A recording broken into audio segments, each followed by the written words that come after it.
Merhaba sevgili anneler. Ben aile sağlığı merkezinde çalışan hemşireniz Ayhan. Bugünkü konumuz ek gıdaya geçiş, ek gıda tarifleri, ek gıda miktarları, dikkat edilmesi gerekenler. Size bunları anlatıyor olacağım.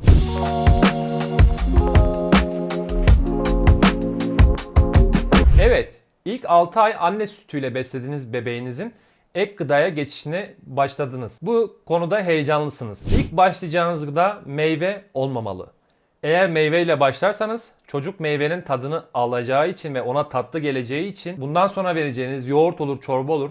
Bu tarz ek gıdaları almama olasılığı, reddetme olasılığı yüksektir. O yüzden ilk başlayacağınız besin yoğurt olabilir veyahut da çorba olabilir. Çorba hazırlarken mevsimine göre havuç, kabak, patates kullanabilirsiniz. İçine bir miktar pirinç ve bulgur da. Eğer çorbayla başlamazsanız en güzel ek gıdaya geçiş besini ilk olarak yoğurttur. Yoğurtla başlamanızı da tavsiye ederim. Diyelim ki ek gıdaya geçtiniz. Ek gıdaya geçişte şöyle bir yanlış yapmayın. Nasıl siz günde 3 öğün yemek yiyorsanız aynı şekilde bebeğinize de 2 ya da 3 öğün vermelisiniz. Ek gıda miktarı ne kadar olmalıdır? Çocuğunuzun cinsiyetine, genetik faktörlerine göre değişebilir. Yani bir kız çocuğunun bir erkek çocuğuna göre aldığı miktar da değişkenlik gösterir. Ama ortalama 6 ay ile 9 ay arası vereceğiniz miktar 1-1,5 su bardağı. 9 ve 12 ay arası da 2-2,5 su bardağı ortalama kabul edilebilir. Bu da bebekten bebeğe göre değişir tabii ki. Bebeğinize ek gıdaya başlarken 3 gün kuralına uyun. Bu nedir bu 3 gün kuralı? Bebeğinize İlk ek gıdaya başlayacağınız zaman çorba ya da yoğurt fark etmez. Neye başlıyorsanız başlayın. 3 gün boyunca aynı şeyi vereceksiniz.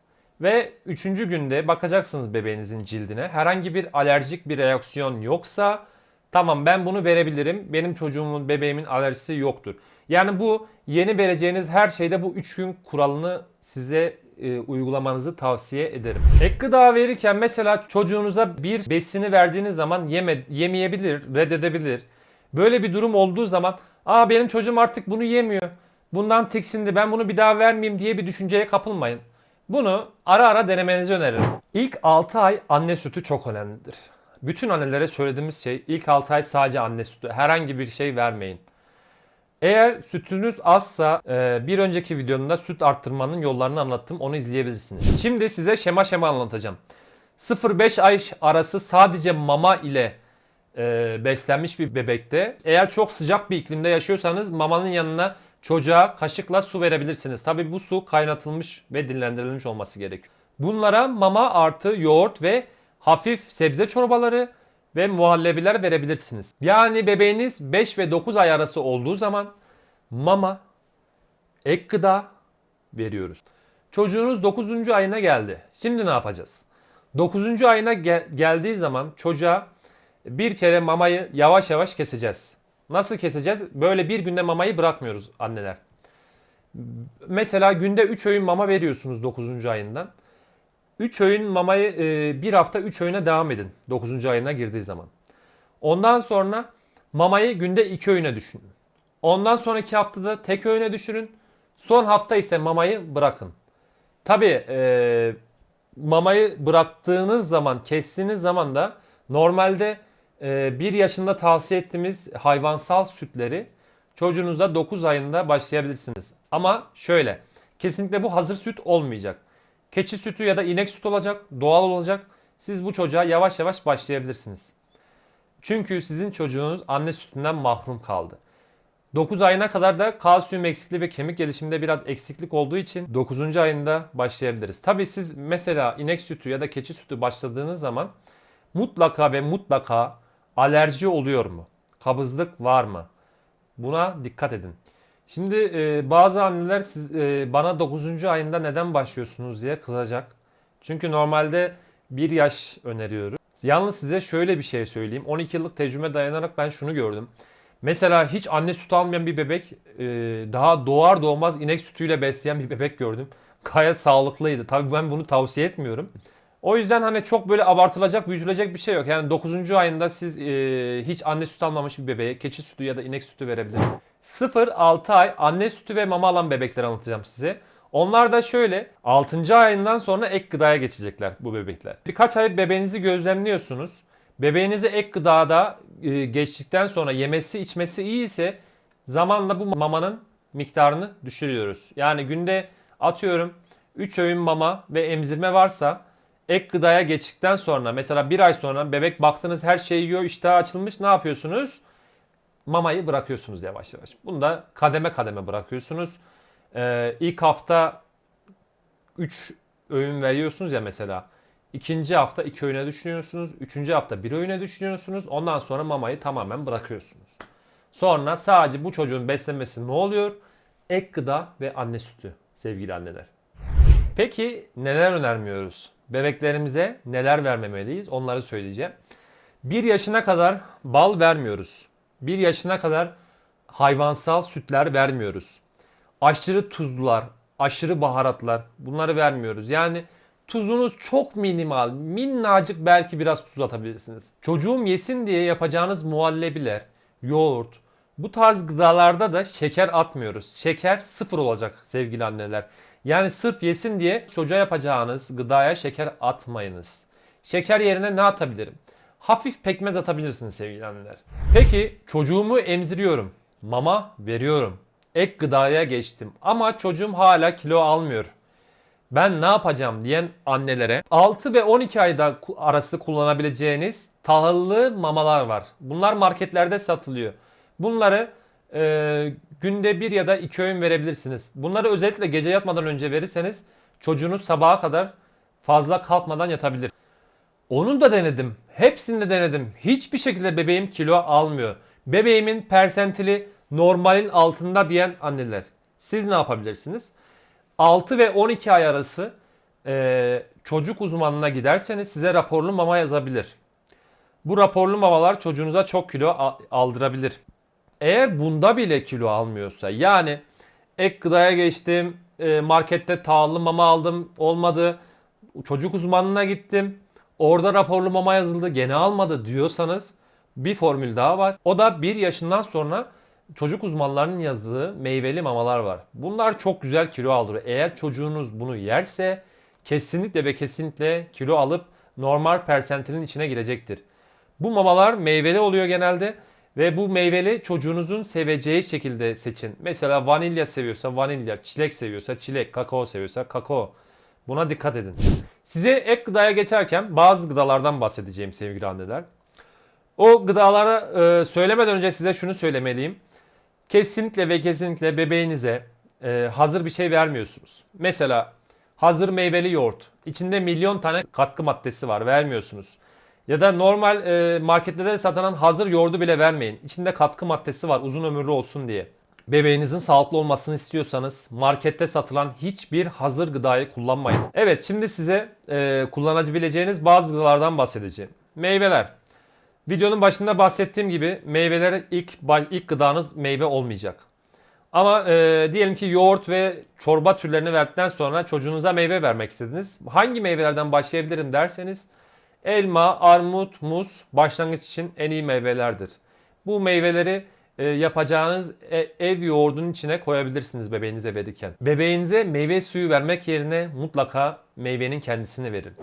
Çünkü meyvelerde bolca lif bulunmaktadır. O yüzden meyvenin kendisini vermeniz çok önemlidir. Sebzeler. İlk başta havuç, patates, kabak gibi sebzelerden başlayabilirsiniz. Lahana, soğan, sarımsak gibi sebzeleri 8. ayından sonra verin çünkü bebeklerde gaz yapar. Etler.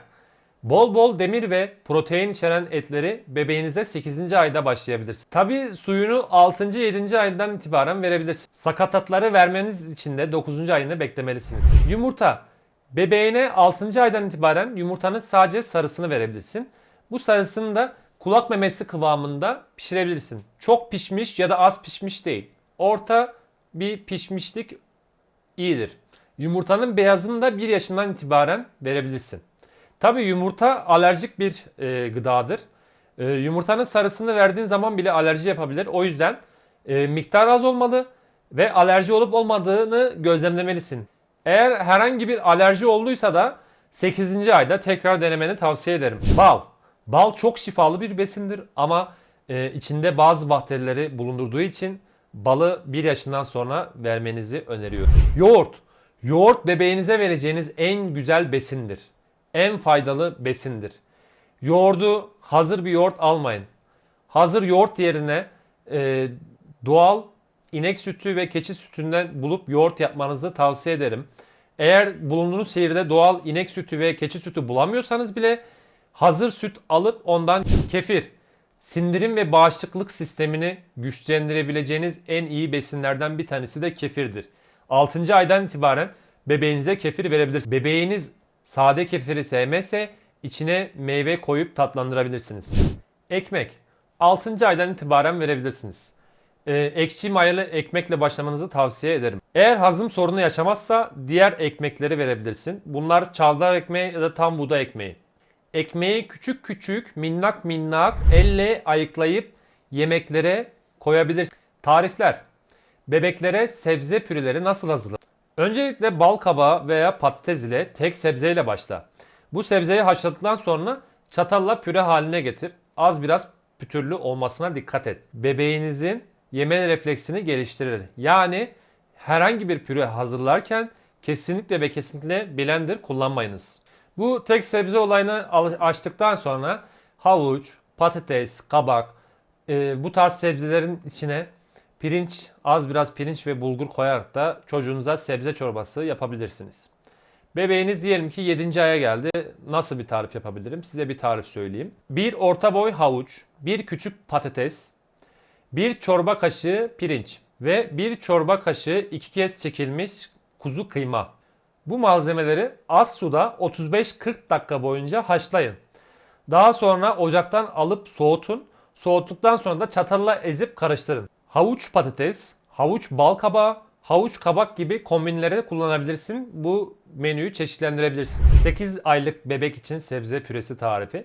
8. ayında bebeğinize yaptığınız sebze pürelerinin içine mercimek ekleyebilirsiniz. Kırmızı ya da yeşil mercimek olması çok da fark etmez. Kırmızı ya da yeşil mercimeği pişirdikten sonra içine 1 çay kaşığı tereyağı ve 1 çay kaşığı kimyon ekleyelim. 9 aylık bebek için sebze püresi tarifi. Bebeğiniz artık 9 aya geldiği için çocuğunuzun ek gıda menüsüne kuzu ciğerini ekleyebilirsiniz. O halde tarifimize geçelim. 2 yemek kaşıklığı büyüklüğündeki ciğeri suda haşlayınız. Haşladıktan sonra üzerindeki ince zarı soyunuz.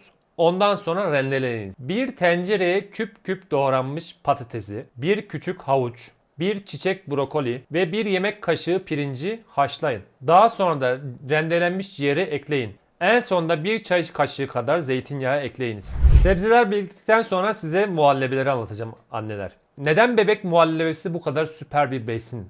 Çünkü kıvamı sayesinde bebekler çok sever. Çünkü kıvamı sayesinde bebeğin yiyebileceği, kolayca sindirebileceği bir besindir. Gaz yapmaz. Alerji olasılığı düşüktür. Muhallebi bebek beslenmesine ne zaman dahil edilir? 6. ayından itibaren. Ancak anne sütünün yeterli alınmaması durumunda doktorunuza danışıp 4. ve 5. ayınıza da başlayabilirsiniz. Bebek muhallebisi hangi sütle yapılır? 6. ve 12. ay arası biliyorsunuz ki biz 1 yaşından sonra hayvansal sütler veriyoruz. O yüzden 6 ve 12 ay arası anne sütünü sağarak bu muhallebileri hazırlayabilirsiniz. Evet anneler, şimdi muhallebi tariflerine geçiyoruz. 1. Anne sütü bebek muhallebisi. Malzeme: 1 çay bardağı kaynatılmış ılınmış içme suyu, 1 tatlı kaşığı pirinç unu, yarım çay bardağı anne sütü. Hazırlanışı: suyu ve pirinç ununu bir kasede güzelce karıştır, topak olmasın. Sonra kısıklı ateşte yavaş yavaş koyulaşana kadar pişir. Kıvamlı hale geldiğinde ocaktan al, ılıttıktan sonra da anne sütünü ilave et, karıştır. İşte bebeğin ilk muhallebisi hazır. 2. İrmikli bebek muhallebisi. Malzeme: 1 adet elma, 1 çay bardağı su, yarım çay bardağı anne sütü, 1 tatlı kaşığı irmik, 2,5 yemek kaşığı pirinç unu. Hazırlanışı: elmayı rendede püre haline getir. Anne sütü hariç tüm malzemeleri muhallebi kıvamına gelinceye kadar pişir. Kıvama geldiğinde ateşten al ve ılıt. Ilıttıktan sonra anne sütünü ekle. Bu tarifi mevsiminde şeftali ile de deneyebilirsin. 3. Bal kabaklı peynirli bebek muhallebisi. Bebeğin 7 aylık olduğunda peyniri beslenme listesine dahil etmeye başlayabilirsin. Malzemeler: 1 yemek kaşığı yulaf unu, 3 küp bal kabağı, 2 tatlı kaşığı tuzsuz peynir, 1 çay kaşığı tereyağı, 1 adet ince çekilmiş ceviz, 1 tatlı kaşığı pekmez. Hazırlanışı: Ceviz, peynir ve pekmez hariç tüm malzemeleri sürekli karıştırarak kaynat. Kaynadıktan sonra kısık ateşte yaklaşık 5 dakika karıştırarak pişirmeye devam et. Ocaktan alıp ılıttıktan sonra peynir, ceviz ve pekmezi ekle. 4. Muzlu bebek muhallebisi. Malzemeler: 1 tatlı kaşığı irmik, 1 tatlı kaşığı yulaf unu, 1 adet muz, 1 bardak su. Hazırlanışı: su, yulaf unu ve irmiği bir tencereye al. Muhallebi kıvamına gelene kadar yavaş yavaş ve kısık ateşte pişir. Pişirdikten sonra ateşten al ve ılıtmaya bırak. Bu arada muzu çatalla ez ve muhallebiyle karıştır. 5. Hurmalı bebek muhallebisi. Bebeğin 9-10 aylıktan sonra verebilirsin. Malzemeler: 3-4 adet hurma, 2 adet kuru erik ya da kayısı, 1 adet portakal, 1 tatlı kaşığı pirinç unu, 1 tatlı kaşığı irmik, 2 bardak su, 2 adet ev yapımı bebe bisküvisi, 1 adet ceviz. Hazırlanışı: su, erik ve hurmayı bir tencereye al. Kısık ateşte ve ağzı kapalı olarak erik ve hurma iyice yumuşayana kadar pişir. Tel süzgeçten geçir. Ilıttıktan sonra irmik ve pirinç ununu ekle. Koyulaşana kadar pişir. Portakalın suyunu sık ve kabuğunu rendele. Piştikten sonra portakal suyunu, rendelenmiş kabuğunu, ufalanmış bebe bisküvisini ve dövülmüş cevizi ekle. 6. Ballı bebek muhallebisi. 1 yaşından sonra verebilirsin. Malzemeler: 100 milim süt, 1 tatlı kaşığı pirinç unu, 1 tatlı kaşığı bal. Hazırlanışı: küçük bir tencereye sütü koy. İçerisine pirinç ununu ekle. Pirinç ununu ezerek güzelce karıştır. Topak kalmasın. Kısık ateşte karıştırarak pişir. Muhallebi kıvamına gelince ateşten al, ılıtınca balı ekle. 7. Yulaflı incirli mama. 7. ayından itibaren. Malzemeler: 4 çorba kaşığı yulaf ezmesi, 1 taze incir, 2 dövülmüş ceviz. Hazırlanışı: yulafı 1 bardak suda 10 dakika pişir. Yulaf yumuşadıktan sonra suyunu süz ve blender'a koy. İncirin kabuklarını soy. Birkaç parçaya böl ve blender'a koy. İki malzemeyi 1-2 dakika blenderdan geçir. Daha sonra üzerine istersen ceviz içi ekle. Tabi blender'a koyunca malzemeleri su gibi yapmayınız. 8. Şeftalili pirinç unu maması 7. aydan sonra. Malzemeler: yarım şeftali, 1 tatlı çay kaşığı pirinç unu, yarım su bardağı su. Hazırlanışı: suyu tencereye de kaynat. Pirinç ununu bir kaseye al, az su ile seyrelt. Seyrelttiğin mamayı yavaş yavaş suya ekle ve muhallebi haline gelene kadar pişir. Şeftaliyi soy, püre haline getir. Muhallebi piştikten sonra üzerine meyve püresini ekle ve karıştır. 9. Muzlu bebek pudingi 6. ayından itibaren. Malzemeler: yarım muz, 1 su bardağı su, 1 çay kaşığı pirinç unu, pekmez. Hazırlanışı: suyu tencereye al ve kaynat. Kaynayan suyun üzerine pirinç ununu ekle ve muhallebi kıvamına getir. Muzu bir kapta iyice ez, biraz su ile kıvamını açabilirsin. Ezdiğin muzu muhallebinin üzerine ekle ve iyice karıştır. Üzerine çok az pekmez ekleyerek servise hazır hale getir. Evet sevgili anneler, size tarifleri verdim. Ek gıdaya geçişte dikkat edilmesi gereken kuralları anlattım. Buraya kadar beni izlediyseniz çok teşekkür ediyorum. Videoma like atmayı unutmayın. Daha sonraki gelecek konulardan haberdar olmak için kanalıma abone olursanız çok mutlu olurum. Kendinize çok iyi bakın. Bebeğinize sağlıklı zamanlar. Hoşça kalın.